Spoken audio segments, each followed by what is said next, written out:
Épître de Paul à Tite, version Darby. Paul, esclave de Dieu et apôtre de Jésus-Christ, selon la foi des élus de Dieu et la connaissance de la vérité qui est selon la piété, dans l'espérance de la vie éternelle que Dieu, qui ne peut mentir, a promise avant les temps des siècles. Mais il a manifesté au temps propre sa parole dans la prédication qui m'a été confiée à moi selon le commandement de notre Dieu Sauveur. À Tite, mon véritable enfant, selon la commune foi, grâce et paix de la part de Dieu le Père et du Christ Jésus, notre Sauveur. Je t'ai laissé en Crète dans ce but, que tu mettes en bon ordre les choses qui restent à régler, et que dans chaque ville, tu établisses des anciens, suivant que moi je t'ai ordonné.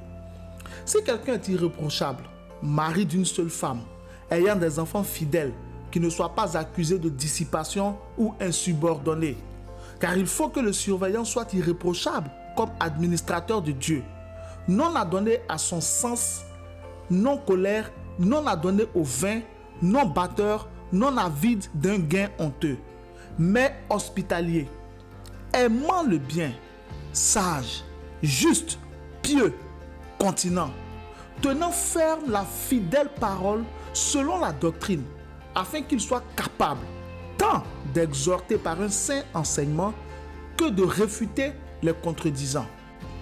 Car il y a beaucoup d'insubordonnés, vains discoureurs et séducteurs, principalement ceux qui sont de la circoncision, auxquels il faut fermer la bouche, qui renversent des maisons entières, enseignant ce qui ne convient pas pour un gain honteux. Quelqu'un d'entre eux, leur propre prophète, a dit: les Crétois sont toujours menteurs, de méchantes bêtes, des ventres paresseux. Ce témoignage est vrai. C'est pourquoi reprends-les vertement, afin qu'ils soient saints dans la foi, ne s'attachant pas aux fables judaïques et aux commandements des hommes qui se détournent de la vérité. Toutes choses sont pures pour ceux qui sont purs, mais pour ceux qui sont souillés et incrédules, rien n'est pur, mais leur entendement et leur conscience sont souillés.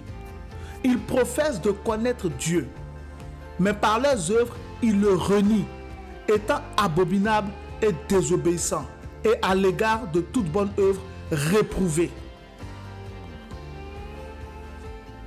Tite, chapitre 2. Mais toi, annonce les choses qui conviennent au saint enseignement. Que les vieillards soient sobres, graves, sages, saints dans la foi, dans l'amour, dans la patience. De même, que les femmes âgées soient, dans toute leur manière d'être, comme il convient à de saintes femmes, ni médisantes, ni asservies à beaucoup de vin, enseignant de bonnes choses, afin qu'elles instruisent les jeunes femmes à aimer leurs maris, à aimer leurs enfants, à être sages, pures, occupées des soins de la maison, bonnes, soumises à leur propre mari, afin que la parole de Dieu ne soit pas blasphémée. Exhorte de même les jeunes hommes à être sobres, te montrant toi-même en toutes choses un modèle de bonnes œuvres, faisant preuve dans l'enseignement de pureté de doctrine, de gravité, de paroles saines qu'on ne peut condamner, afin que celui qui s'oppose ait honte, n'ayant rien de mauvais à dire de nous. Exhorte les esclaves à être soumis à leur propre maître, à leur complaire en toutes choses, n'étant pas contredisants, ne détournant rien, mais montrant toute bonne fidélité, afin qu'ils ornent en toutes choses l'enseignement qui est de notre Dieu Sauveur. Car la grâce de Dieu qui apporte le salut est apparue à tous les hommes. Nous enseignons que, reniant l'impiété et les convoitises mondaines, nous vivions dans le présent siècle sobrement et justement et pieusement, attendant la bienheureuse espérance et l'apparition de la gloire de notre grand Dieu et Sauveur Jésus-Christ, qui s'est donné lui-même pour nous, afin qu'il nous rachetât de toute iniquité et qu'il purifiât pour lui-même un peuple acquis, zélé pour les bonnes œuvres. Annonce ces choses, exhorte et reprend avec toute autorité de commander, que personne ne te méprise. Tite chapitre 3.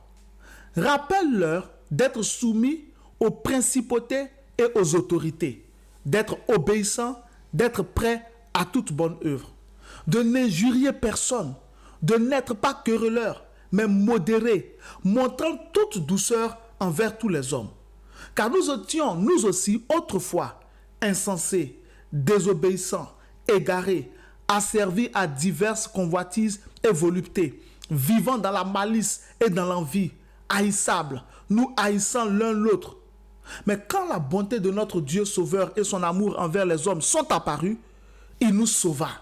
Non sur le principe d'œuvre accomplie en justice, que nous nous eussions faites, mais selon sa propre miséricorde, par le lavage de la régénération et le renouvellement de l'Esprit Saint, qu'il a répandu richement sur nous par Jésus-Christ notre Sauveur, afin que, ayant été justifiés par sa grâce, nous devinssions héritiers selon l'espérance de la vie éternelle.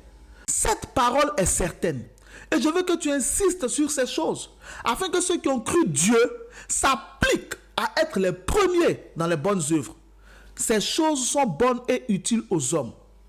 Mais évite les folles questions et les généalogies et les contestations et les disputes sur la loi, car elles sont inutiles et vaines. Rejette l'homme sectaire après une première et une seconde admonestation, sachant qu'un tel homme est perverti et pêche, étant condamné par lui-même. Quand j'enverrai Artemas auprès de toi, ou Tychik, empresse-toi de venir auprès de moi à Nicopolis, car j'ai résolu d'y passer l'hiver. Accompagne avec soin Zénas, le docteur de la loi, et Apollos, afin que rien ne leur manque. Et que les nôtres aussi apprennent à être les premiers dans les bonnes œuvres pour les choses nécessaires, afin qu'ils ne soient pas sans fruit. Tous ceux qui sont avec moi te saluent. Salue ceux qui nous aiment dans la foi. Que la grâce soit avec vous tous.